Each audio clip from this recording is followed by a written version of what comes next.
When we lose a loved one, each of us will grieve and mourn and pay respects to the deceased in our own way.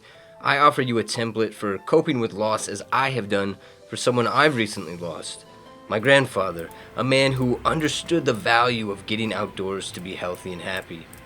So to honor this great man, I'm going to visit some of his favorite outdoors retreats and eat his favorite pastries along the way, which may involve trying to eat an entire pie.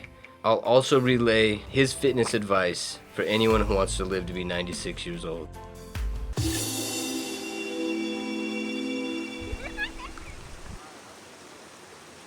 I'm Koaw, and this is Casual Outdoors Weekly, where we go over outdoors activities to do for the benefit of our health and happiness. And this week is all about honoring the dead to also aid in our own self-healing.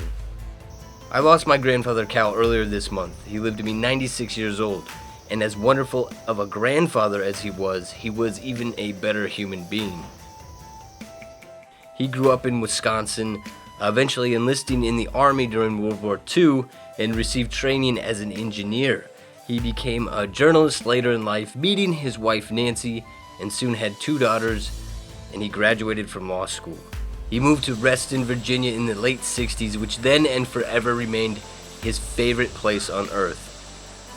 Always in his life, his generosity was apparent.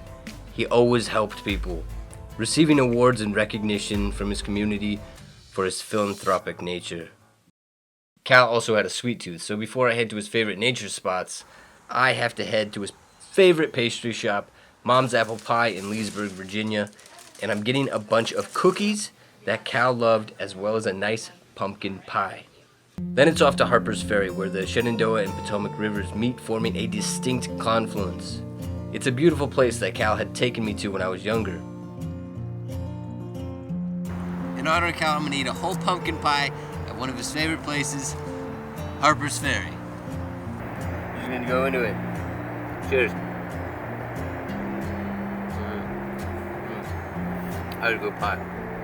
And it may seem absurd to honor the dead by eating a whole pie, but I just knew Cal. He would have appreciated the uniqueness of the gesture. And remember, this activity, what you're doing outdoors, is ultimately a self-mending process for you, so that you can find some closure or heal in a way that you see fit. It took about 23 minutes to down that whole pie. Last bite here.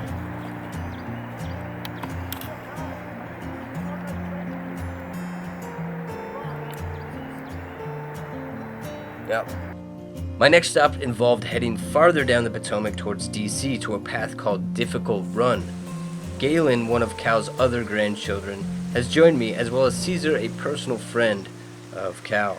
All right, we're here at Difficult Run in Great Falls, Virginia, where Cal would take me and a few others and all of us out hiking all the time. And we brought a kringle, Danish kringle, direct from Racine, Wisconsin. This is the original, the authentic kringle. We're gonna take a piece of this. We're gonna eat to Cal. Do it. Great. Caesar, you're up, buddy. Give him a piece there. All right, I'll take a little. Thank you.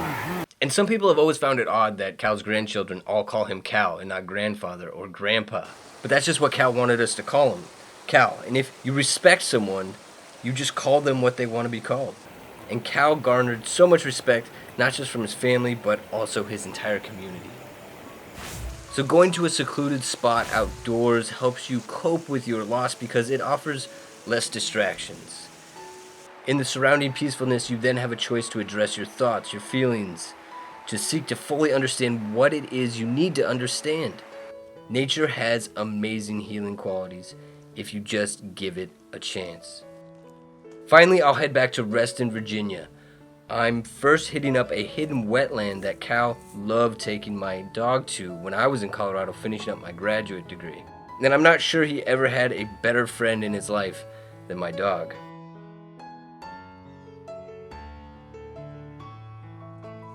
The last stop is Lake Ann, where Cal spent most of his days working and living. This was his favorite place on earth. He'd always say, "Why would I want to go anywhere else?"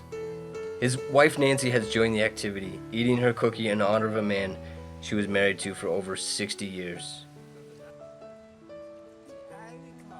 You can see the dock down there.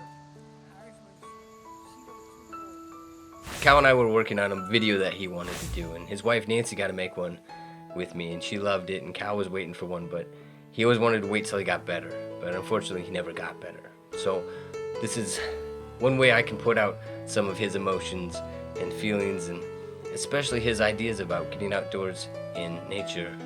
It's a great way to be healthy and happy.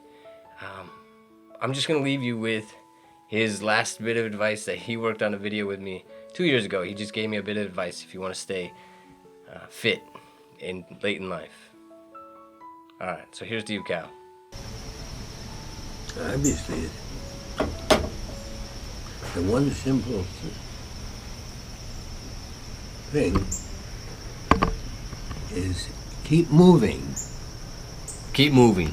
Yeah, that's whether you're a real athlete or just trying to avoid putting on a lot of fat. Keep moving is the number one solution. All right, you heard him.